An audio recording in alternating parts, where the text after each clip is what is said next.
Hello, everyone. Thank you for joining us, and welcome to Veeva Systems Fiscal 2027 First Quarter Results Conference Call. After today's prepared remarks, we will host a question and answer session. If you would like to ask a question, please press star 1 to raise your hand.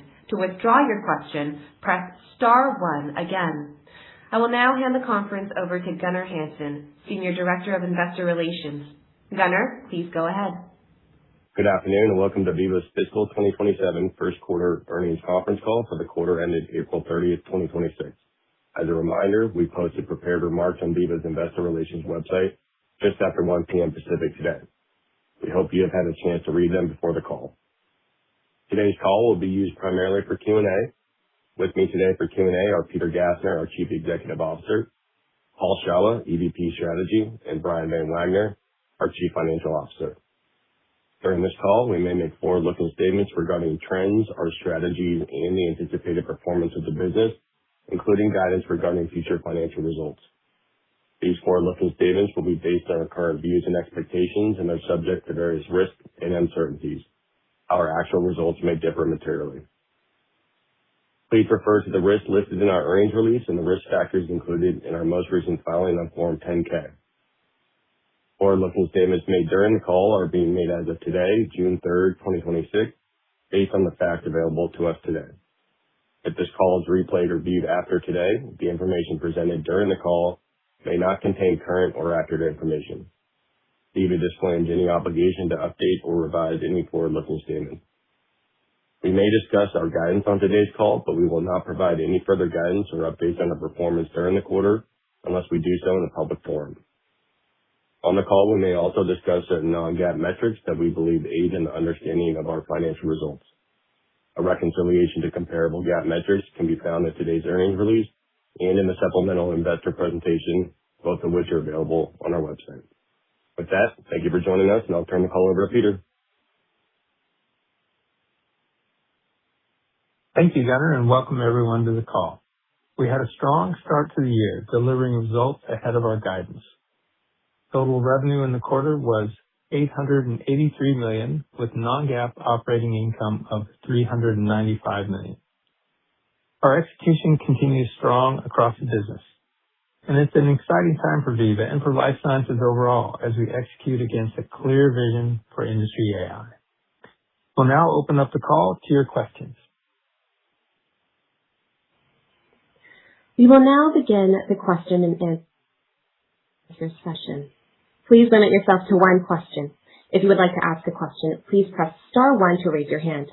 To withdraw your question, press star 1 again. We ask that you pick up your handset when asking a question to allow for optimum sound quality. If you are muted locally, please remember to unmute your device.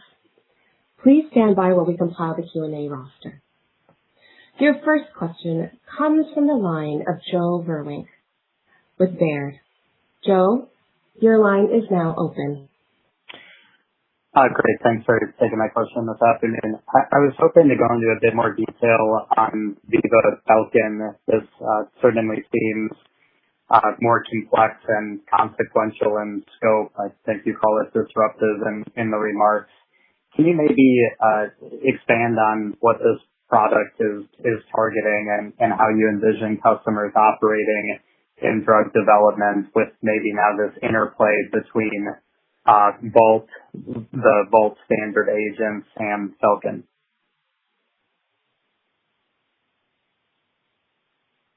Hey, Joe, this is Peter. I'll take that one.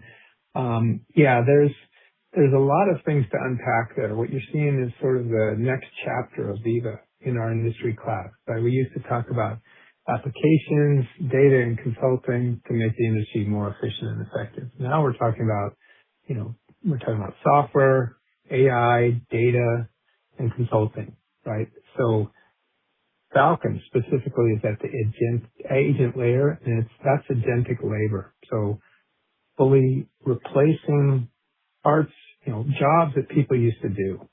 People who used to do these jobs using our applications now will deliver the agentic labor to do that. So it's a big new area for Veeva. It's something we haven't done before, and that's why it's disruptive.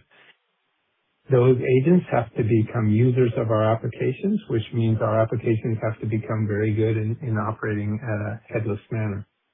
Now, at the same time, we have agents inside of the Vault applications. So that's Vault AI inside of the applications. That's where when people are actually using the application, because there's definitely things that people still need to do in our applications, that's where the AI agents can help them do it more efficiently. Much like you might use ChatGPT or Gemini at your work, okay, that helps you do it more efficiently.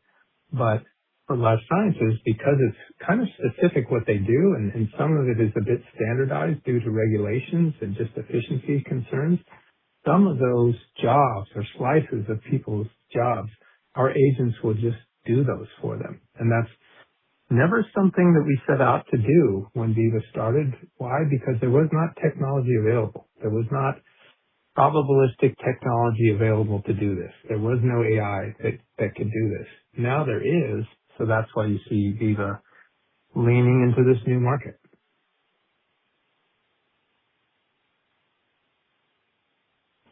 Your next question comes from the line of Brian Peterson with Raymond James. Brian, your line is now open.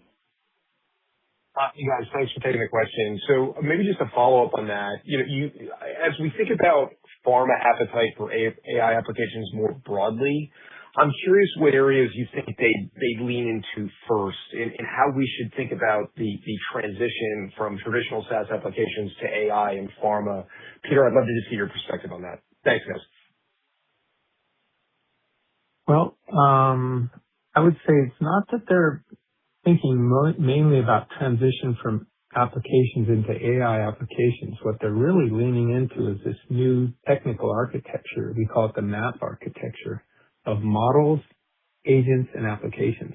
So the applications that they get from Veeva, they're looking for them to be more efficient, to have AI in there and help the users. What they really want to get to be is an agentic biopharma so that agents can do a lot of the work. And so the humans can do the more higher value work. And of course, to do that, they leverage models like Anthropic or Gemini. Put it in perspective, I don't know the exact number, I should off the top of my head, but let's just say there's 100 million documents collected from clinical research sites around the world every year, having to do with clinical trials.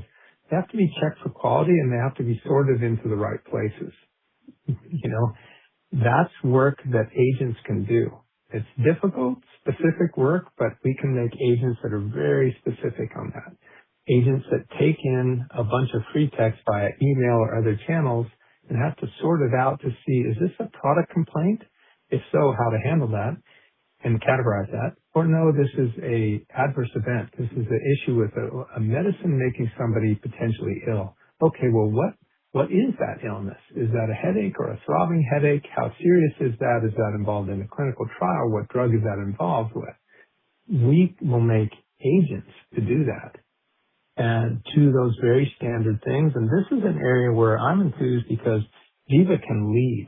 This is where, just like for cloud applications, you get the very specific industry-specific cloud applications could add tremendous value if you went to the last mile and solve the thing. In industry-specific agents, agentic labor, we may be able to go the last mile and make specific agents that just do the thing for life sciences because we'll go to that last mile and make it work. We may make agents that are better safety case processors and more reliable than humans. That's a heck of a lot of work, but we have a structural advantage to do that because we're deep in life sciences, we have the consulting in life sciences, and we have the applications that those agents can use. It's the same reason why Claude is getting very good at Claude Code, because they have the agent, the coding agent, and they have the model, and they have two layers. We don't have a model we use, but we have applications and the agents. So that is a structural advantage. And I do want to emphasize again the consulting, because a lot of this is about change management.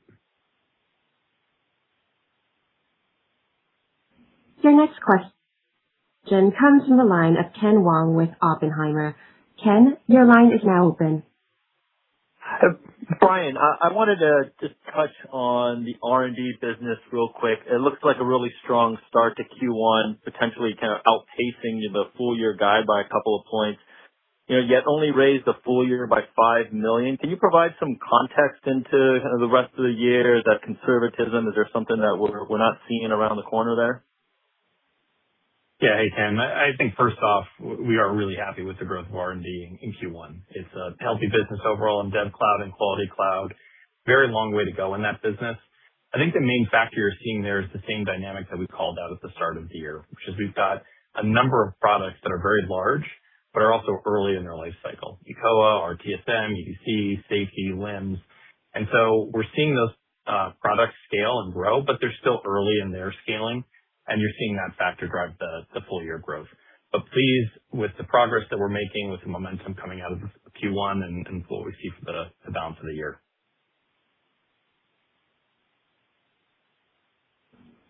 Your next question comes from the line of Alexei Gogolev with JP Morgan. Alexei, your line is now open.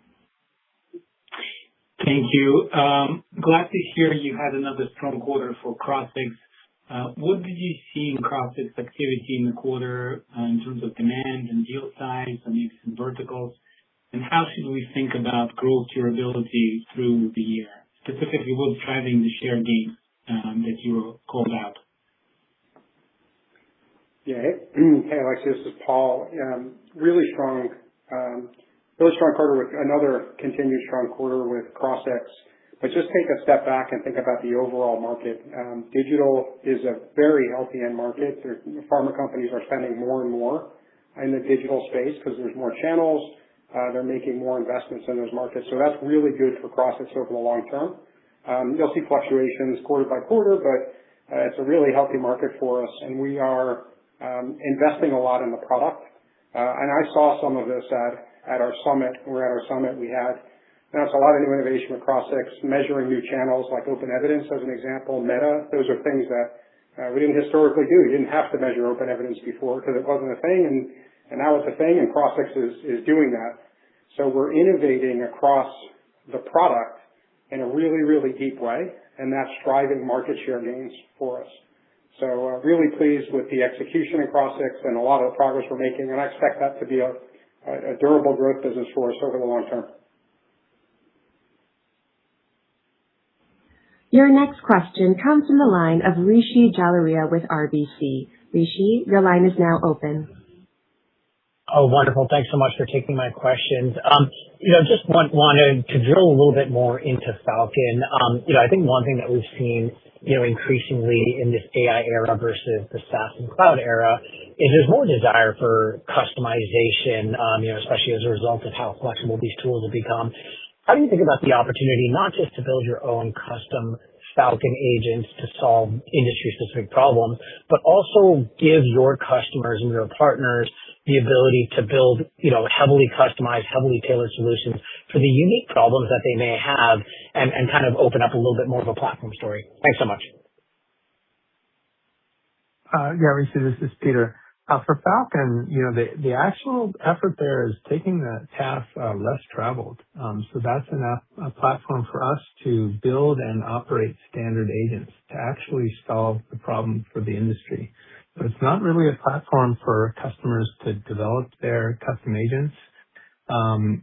For custom agents that live inside of our applications, of course, they can use Vault AI for that.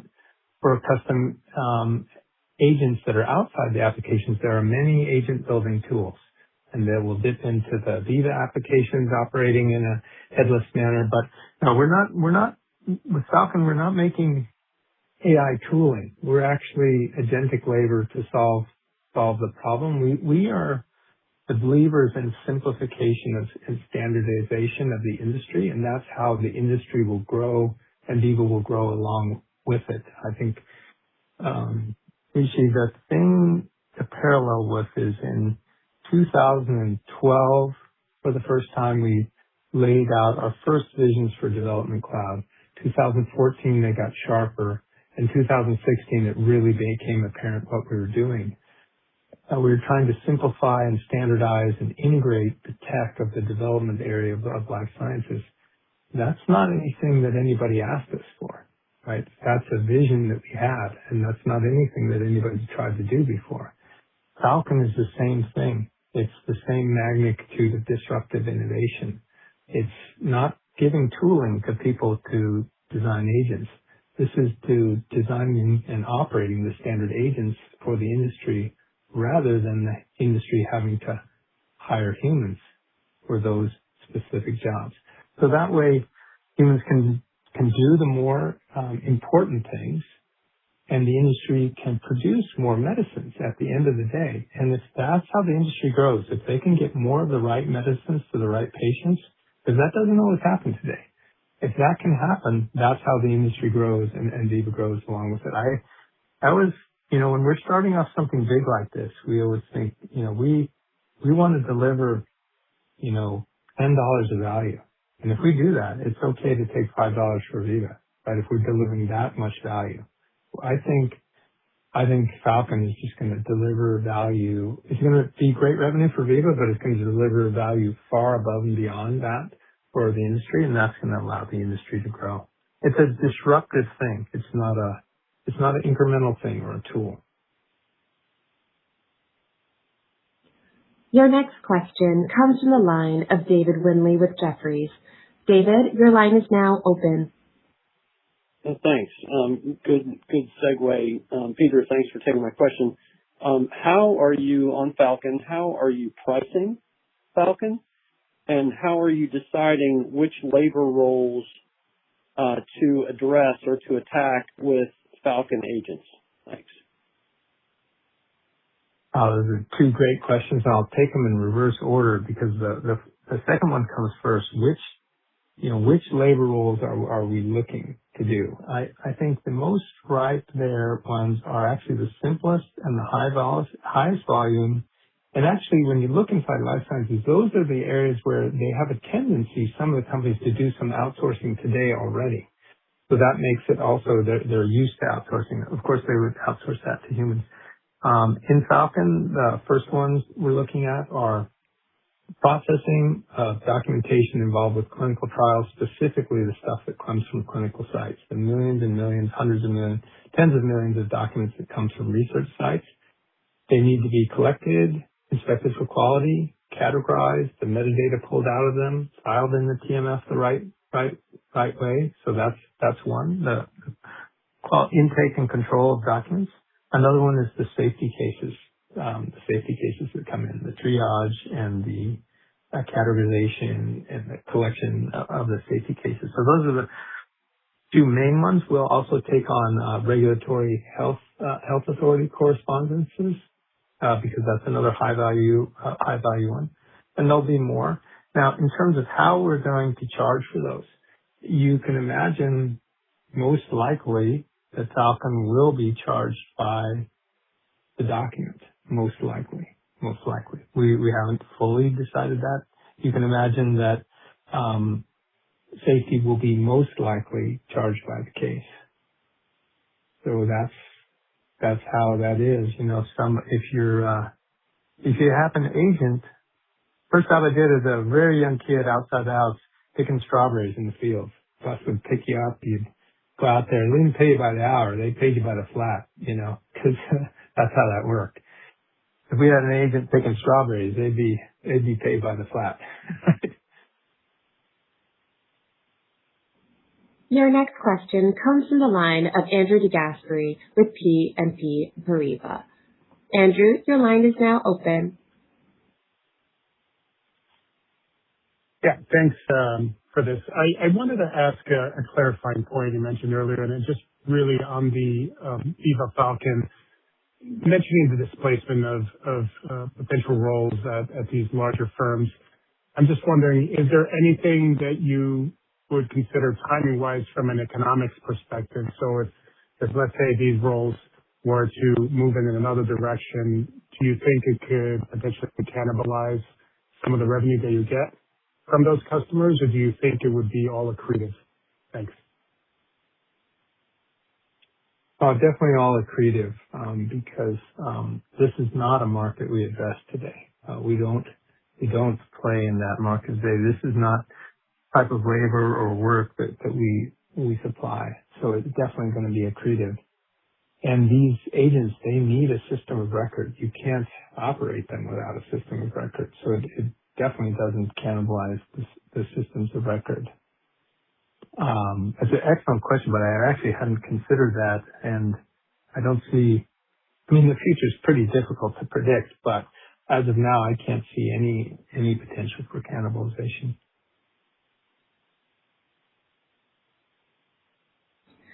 Your next question comes from the line of Jailandria Singh with Truist Securities.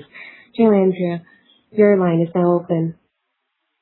Yeah, thank you, and thanks for taking my question. So I want to better understand your comments about the guidance, assuming no significant changes in the macro environment. Clearly, Q1 results came in ahead of expectations. Did you see macro trends improving in Q1 versus when you gave guidance, and now you assume that guidance reflects trends remain at these levels? Just give us some flavor about in which areas you're seeing pockets of strength. You called out Crossix, and areas where recovery is still ahead of us. Just give us a little bit color about the macro development. Hey, Jailendra, this is Brian. I'll take this one.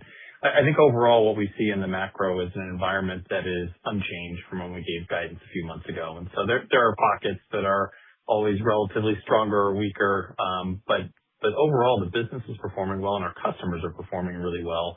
And there are times of change that they go through, regulatory changes in their business and the patent profile of their portfolio, but that ebbs and flows, and they're quite adept at navigating that change. And so we continue to see a strong and healthy end market that we're selling into. We see that across the commercial as well as the dev cloud and quality sides. And we're feeling good about that, and that's all factored into our guidance for the balance of the year. Your next question comes from the line of DJ Hynes with Canaccord. DJ, your line is now open. Hey, thank you. Paul, I'm curious if you've had any update on top 20 CRM migration decisions or discussions that you're having. And I guess related to that, I think at one point you had said, hey, we're going to kind of pause on the commercial cross-sell opportunity and focus on migration first. When do you start leaning in on the cross-sell conversations with the customers that have made the decision to go with Vault? Yeah, hey DJ. So I can give you an update. First, things are going really well. Just broadly across Vault CRM, we had, you probably just saw the last 2 weeks, we had a couple of big announcements with Teva and Merck KGaA. Those are significant wins. Obviously very proud they selected us globally. We're going to make them very successful. But just maybe a clarifying point, we don't actually count them in the top 20. We built a top 20 list about 5 years ago. We created it. We use it across all of our products. We haven't changed it in the last 5 years. And that list includes the largest 17 biopharmas, which generally don't change year by year. And then kind of the final 3 in the list, they change a little bit annually, but we've kept our list the same. And those final 3 are Astellas, Biogen, and Daiichi Sankyo. So we won Merck KGaA and Teva, but we don't count them in that top 20. The remaining 4, there's 10 wins for Veeva so far, 6 for Salesforce, so there's 4 decisions left. We expect to win the majority of those 4 remaining decisions. And we're very confident in that, and we have, I'll give you maybe one stat from this year. Overall, our win rate's over 80%. So we're just executing really, really well in the Vault CRM space. I expect that win rate to continue, and that showed through with all of the innovation that we have. We have customers now, over 150 customers live on Vault CRM. We've done a lot of migrations. It's over 40 migrations that we've done. We're just executing well, and now we have customers turning on AI in Vault CRM. So a lot of the innovation that we talked about, it's there. Customers are using it. So there's a lot of excitement. There's a lot of energy. A lot's happening in the CRM space. So we're pleased where things are headed there. Your next question comes from the line of Charles Fry with TD Cowen. Charles, your line is now open. Yeah, thanks. Paul, just want to follow up there because I think was the last quarter, the quarter before, you guys had kind of indicated that you kind of expected 14 of the top 20 to retain 14. Listening to your comments now, it sounds like maybe you are stepping back from that. Is maybe 13 the right number to think about? Just maybe help us understand that part of it. Appreciate it. Thank you. Yeah, no, there's only 4 decisions left. They'll play out through the rest of the year. We think we're going to win the majority of them. All the decisions are not made, so you certainly don't want to make a prediction on them before the decisions are final. So we still feel really good, and that's why I said the majority. We expect to win the majority, and again, they'll play out through the remainder of the year. Your next question comes from the line of Jeff Garro with Stephens. Jeff, your line is now open. Yeah, good afternoon. Thanks for taking the question. I want to ask about the strength in professional services revenue, both in the quarter and in the outlook. Curious what the drivers are there, whether it's just overall demand, whether it's insourcing versus outsourcing, or if it's driven by AI or other products. And on that last note, if professional services demand is at all a leading indicator of future monetization opportunities with some of these usage-based models in AI. Thanks. Hey, Jeff, this is Brian. I'll take this one.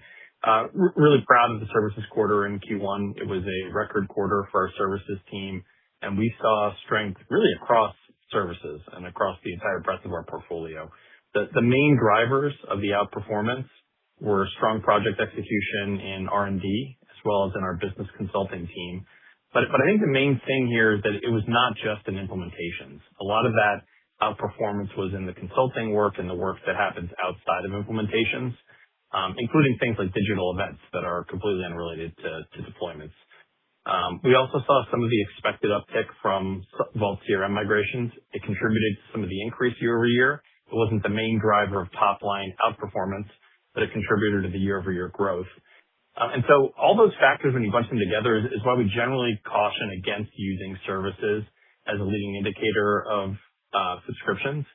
There are a lot of services that we provide, especially in business consulting, that really are not related to the underlying subscription implementations. And so I wouldn't read those two together. Your next question comes from the line of Ryan McDonald with Needham & Company. Ryan, your line is now open. Thanks for taking my questions. Congrats on a nice quarter here. Maybe one for Peter or Paul on this. Can you just provide a bit more color on the strategic rationale around the Ostro acquisition? Obviously, we're seeing sort of doctors, increasingly using AI applications to do prescription medication, drug-to-drug interaction type questions. And so it seems to be a natural fit there. But how do you drive sort of visibility and awareness of Ostro within that population and maybe get docs out of something like an Open Evidence or DocsGPT? And then for Brian, as we think about the commercial subscription revenue guidance increase, how much of that was attributed to Ostro contribution? Thanks. Yeah, Ryan. So Ostro is super exciting. The buyer of Ostro is the biopharma company. The user of Ostro is the healthcare professional or the patient. So it's a brand engagement platform for biopharma companies to help HCPs and patients ask questions and get answers instantaneously and do that in a compliant way. That's very, very hard to do. It's hard to do that at scale. It's hard to do it in a compliant way, and that's exactly what Ostro does. So we're selling to the biopharmas, and they're driving the engagement and the traffic to the patients and the healthcare professionals that use that. Now, why did we do this? I talked a little bit earlier about how digital is increasing, and we're seeing new channels, and you mentioned Open Evidence. And Open Evidence is important from a number of different perspectives. One which I referenced earlier from a measurement standpoint. As companies spend more with Open Evidence, it's more important that you measure those channels. But also as they turn to channels like Open Evidence for information, that's an entry point into going to a pharma company's digital site and using Ostro on that site to get information really quickly. So all these pieces, they all natively work together. This is a core part of our strategy. It unlocks better engagement with HCPs and patients. It also unlocks something that we talk a lot about we introduced at our commercial summit called commercial evidence. You may have seen Peter refer to that in the prepared remarks, but this is groundbreaking. This is about understanding what HCPs and patients are thinking about. What are they asking about? And getting it in an unfiltered way so that you can gain this commercial evidence, which can help you identify barriers to getting medicines to patients. So it's a really exciting area. It's going to play a bigger and bigger role in commercial cloud over time, and we see it as a really significant acquisition and a potential long-term growth opportunity for us. Generate a lot of excitement for us at our release event. And on the second part of your question, this is Brian. We acquired Ostro late in Q1. We expect it to contribute about $10 million in the remaining 3 quarters of the year. So it's about 2/3 of the $15 million increase in commercial subs overall for the year. Your next question comes from the line of Tyler Radke with Citi. Tyler, your line is now open. Thank you. I was wondering if you could double-click on some of the wins on the R&D and quality and development cloud. Were there a lot of top 20s included there? Can you just talk about the pipeline, particularly in development cloud? I think last quarter you did talk about maybe a bit of an air pocket, but just curious how the pipeline is shaping up for the rest of the year. Thank you. I'll pick that one, Peter. Pipeline is good. The level of engagement was pretty comprehensive from all the way from Veeva Basics, small biotechs. We continue to win a lot of those, that are going on Veeva Basics. And by the way, those will be some of the first consumers of things like Falcon and our other AI solutions. We're right now talking about some of the most strategic deals we've ever done because the aperture in Development Cloud is just getting so much broader with Falcon and safety and clinical data management and clinical all working together, and Vault AI in there as well. So we're getting more and more strategic. Actually, in the quarter, we didn't have any particular large top 20 wins in Development Cloud in the quarter, and that happens sometimes. Pipeline is strong, but it happens sometimes where things don't align on the quarter boundaries. We had a number of great enterprise wins in safety, also in quality. I know we had some in clinical as well.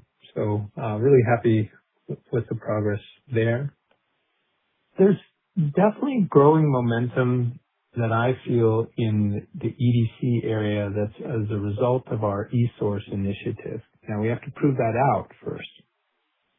So if you step back, what are we doing in Development Cloud? We're expanding its potential super broadly. I think our vision is now very clear to our customers. So at our R&D summit recently in Copenhagen for Europe, it was the largest crowd we've ever had and the most excitement that we've ever had by far. Why is that? They're looking at Veeva doing an eSource initiative out to the clinical research sites to bring the data and documentation data mainly in without any intermediary steps right into the pharmaceutical systems. That's never been done before. Then they're looking at Falcon. Wow. That's never been done before. And they're looking at Vault AI, how productive that could make them. Plus the growth in our application areas, the growth we're getting in the RTSM area, the interest there. We signed our first top 20 last quarter on that for enterprise-wide ELA and our ePro product in the clinical data management area. So I think our vision is becoming clear, and it's becoming very clear that we can execute on it and integrate it. So super exciting times. No particular large top 20 application wins to report in the quarter, but that's just a timing thing. Your next question comes from the line of Hannah Rudolph with Piper Sandler. Hannah, your line is now open. Hi, guys. Thanks for taking my question today. I wanted to ask another question on Falcon. On the development of that platform, just wondering what exactly is going into the next 5+ months ahead of your early adopter launch, and what has been done today and what still needs to be done, and how closely you're partnering with your customers ahead of that launch. Oh, lots of things need to be done, so developing the platform layer, which we're doing well, assembling the team, assembling that in a hurry, really much in a hurry, right? And it's a disruptive technology. Falcon, for example, reports directly to me. This is our first, step into digital labor. You have to operate that effectively. Back when we were the CRM company way back when, before we went public, Vault was this tiny little thing that reported directly to me. Falcon is like that. So we have to build the platform, hire the team, get the early customers sign the early agreements with the early customers, to use their data and documents to quality control and basically train our agents, get the first customers live and happy. It's great hard work to do, Hannah, but it's something we're very used to. It's what you do on any new product. Nothing particularly different there. Your next question comes from... Small one. I guess one small one is there's a small part of it that goes a little faster than it used to, and that's the actual coding of the platform, the deterministic parts. There's where we can lean in and leverage things like Claude Code to do that faster than we did before. But other than that, all parts of the cycle are actually the same. Your next question comes from the line of Corey DeVito with Wells Fargo. Corey, your line is now open. Hey, this is Stan on for myself. There must have been some confusion when I dialed in. But Brian, I wanted to ask you, for Q1 EBIT margin, I think it arrived at 45%. You're guiding 44% for the year. Is there anything to call out on COGS or operating expenses as we think about the balance of the year? And is there any non-Ostro AI-related revenue embedded within guidance? Thank you. Hey, Stan. So on the first part of your question around COGS and overall margins for the year, I think the main factor that you see that's different this year is some of those services investments that we're making that we've talked about in the past and had been ramping up over the course of last year. And so you see that effect in the services gross margins if you look year-over-year. On the subscription side, year-over-year, it's a little bit of a dip in the margins. That's really more a function of last Q1's outperformance. You recall we had the breakout quarter in Crossix audiences, which really flowed through to the bottom line, as well as certain expenses that shifted at that time out into Q2. So last Q1 was really an outlier, and subs is really on kind of a steady trajectory here. We're continuing to invest across the business. You see us making investments in our data network to support Data Cloud, in acquisitions like Ostro, in Falcon and Vault AI. So there are a lot of investments we continue to make to drive growth, but feeling good about the efficiency of the business and the guide that we're posting for the balance of the year. Your There was next the second part of your question, Stan. I think I missed. Still there, Stan?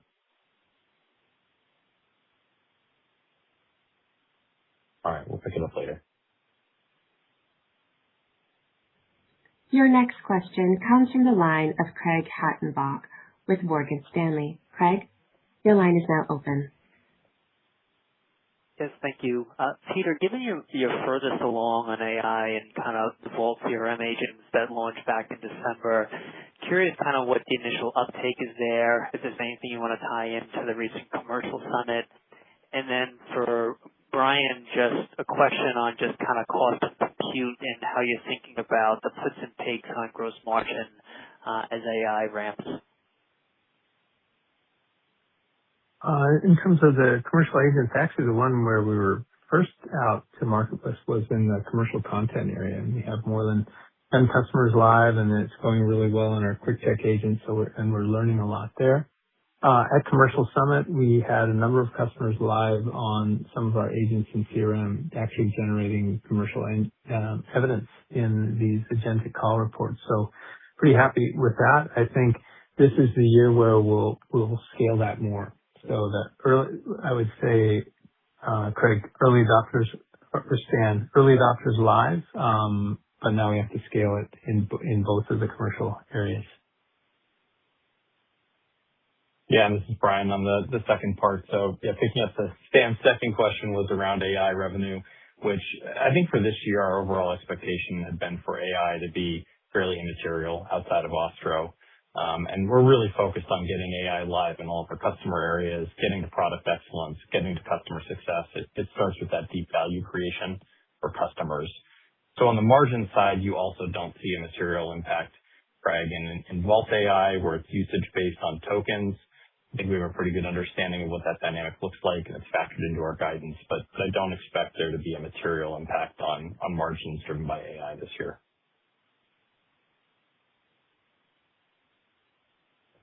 Your next question comes from the line of Adam Hotchkiss with Goldman Sachs. Adam, your line is now open. Great. Thanks for taking the question. Peter, I wanted to ask another one on Ostro. I thought it was interesting in the prepared remarks that you characterized this as a startup within Veeva. Just curious what the innovation framework looks like in that type of environment and how it compares to how you've innovated historically. And then Brian, just on AI driving efficiencies within your operating expense base, maybe talk a little bit more about the progress in the R&D org and where else in the cost structure we might see some of that start to show up. Thanks so much. Adam, in terms of operating as a startup, in the operating model for Veeva, we have a notion of the startup models and the core models. And in the core models, we're organized functionally, like central sales team, engineering team, things like that. In the startup model, it's all fully contained under a CEO, and we use that either when the market's very different or when the product really needs to evolve. So Ostro is in a startup model. Everybody who works on Ostro is fully reporting to the CEO of Ostro. There's guidance and help from other functional areas of Veeva, and there's certainly inroads like, okay, Ostro doesn't have to use their own master subscription agreement anymore and all that type of stuff. So it operates as a startup. It can retain its speed, but it has a really smooth ramp up. And that's been a key to our success. If you look at how does Veeva keep having good products all the way from manufacturing to drug safety to CRM to clinical operations and everything else in between. We have a good model for knowing when something needs to be a startup, but we build great pieces of the puzzle, but we know how the puzzle fits together. So if you look at Ostro, so partnership with Open Evidence, doctors on Open Evidence, hands over to Ostro, can't answer that question, hands over to CRM to a human. So Ostro knows where they have the autonomy to function, but they're part of a bigger picture, and they know where they need to function and where they don't need to function so that we provide great value for the customer. That's our structural advantage, right? That's why we're confident, we're on track for our $6 billion of revenue and double that amount of value for our customers in 2030, because we're building a bigger picture that fits together. You have to be able to have a startup model to do that, and you have to be a very attractive place for startups of the right type to want to come to Veeva to create excellent value. We don't do that many startups acquisitions, but when we do, we figure out how to operate them and then they succeed. We bought Crossix in 2019. Crossix is, I don't know how many times bigger than it was since then. And it spawned the whole Compass as well. That was the plan for how to operate Crossix inside of Veeva. So that's something I'm very proud of. And then Brian, over to you. Yeah, on your second question around the use of AI internally, we use AI throughout the company. We've got general purpose tools and then also specific tools in major functional areas. Probably the most significant place we're using it is around the product, because that's where we spend the most. And so you heard Peter mention earlier in product engineering, we use Cloud Code, and it's come a long way. So we're seeing great efficiency from that tool. And I think in general, that means we'll hire a little less than we would have and accomplish more than we would have and go a little bit faster. So for us, it's more about productivity, and the combination of hiring a little less, accomplishing a little more, we think easily outweighs the token cost, and that's all factored into our guidance. A reminder, if you'd like to ask a question or re-enter the queue, please press star 1. Your next question comes from the line of David Larson with BTIG. David, your line is now open. Hey, congratulations on another great quarter. Can you talk a little bit about your ability to take share from the broader ecosystem? In particular, like for CROs, for example, it sounds like you're expanding pretty deep and pretty fast into more R&D efforts. Like, are you taking some of the long, sort of expensive labor efforts that the CROs would do and enabling your biopharma clients to do that in-house with your AI? And then also on the commercial side, what is your vision for what the AI could actually do? Could they make calls to doctors? Could they send text messages to doctors? And, would you potentially take share from Doximity, for example, or others like Doximity, like LinkedIn? Just are you taking share from the ecosystem and enabling your clients to do that work internally? Thanks. Yeah, I'll take that one. In terms of where can agentic labor play and what can agents do, the best places to do are high volume repetitive work. It actually gets outsourced. So that type of work actually, it's not so much the CROs, it's other specialized labor providers that do that. So I think this could actually be beneficial for the CROs because we can do that lower volume work, which is generally done by the pharma company or a specialized outsourcer. We can do that cheaper, faster, better. That'll hopefully allow pharma companies to run more trials, and that's where the higher margin work is for the CROs. Then, in commercial, that won't be agentic labor. There will not be, you're going to have helper agents that help the field teams do things, but I don't think you're not going to replace a field person. That's about managing relationships, things like that. There may be some things in commercial. For example, there's a medical, legal, regulatory process that is burdensome and expensive and occupies many parts of people's times in life sciences. I think that can largely be automated, 70% or more, with the right agents over time. But the actual field person, I think it's going to augment them. Yes, and the agent might send, and it might help them draft an email. It might send a text reminder on their own behalf. But in commercial, mainly though, it's going to enable the field to be more productive and enable the pharma companies to do things they could never do before, which is have a conversation of a certain type with a healthcare provider at midnight when they wanted it. Ostro can do that, and they never had anything that could do that before. So it's not one size fits all with these agents.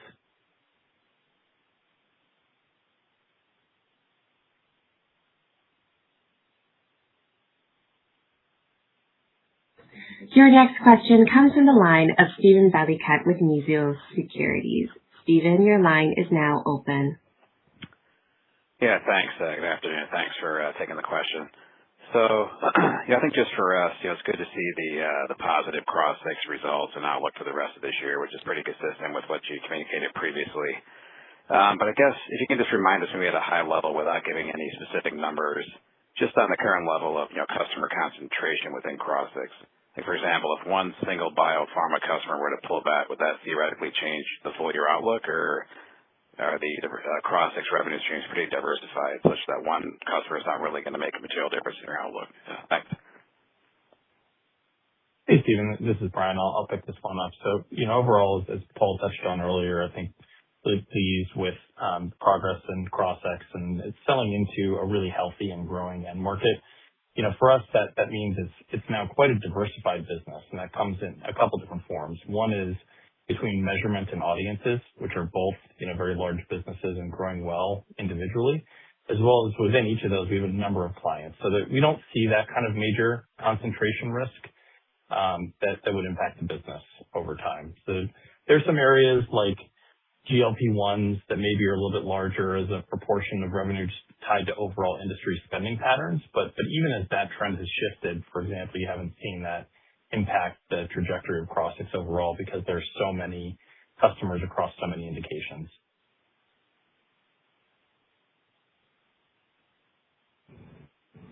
Our last question comes from the line of Sean Dodge with BMO Capital Markets. Sean, your line is now open.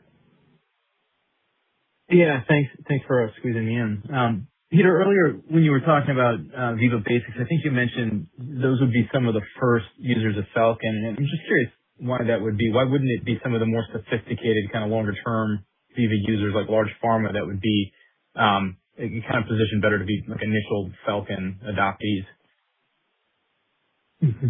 Well, Basics are smaller companies, very nimble. Also, they're running not only our products, but they're running our processes. So they have an absolute standard configuration of Veeva where they're running our processes. So we don't have to wonder how they have configured Vault or mapped Vault or done this Vault or with that Vault. They're running let's say we have over 100 Basics customers in the clinical area. Their configuration is exactly the same. How they're using the product is exactly the same. And we operate those systems in a way for the customers. So if we have our agent working on one Basics customers, it'll work for them all. With the enterprises, the larger companies, our agents have to be a little more adaptive. They have to first go through a phase of, okay, understanding how that customer is using that Vault, testing it out. Okay, I'm going to classify these documents that they've previously classified. Do I get the same of what they got? And if so, that's good. If not, what happened there? Basics is just going to be smoother, very, very smooth. It's the next obvious step for Basics. Hey, we got the system and the processes from you. Okay, let's just have it do the standard labor that goes along with that. I would hope that all of our customers are in the clinical area. I would hope they're all using Falcon 3 years from now. And now whether that's going to be true or not, I don't know, but I can't see why they wouldn't. We have reached the end of the Q&A session. I will now turn the call back to Peter for closing remarks. Thank you, everyone, for joining the call today, and thank you to our customers for your continued partnership and to the Veeva team for your outstanding work in the quarter. Thank you. This concludes today's call. Thank you for attending. You may now disconnect.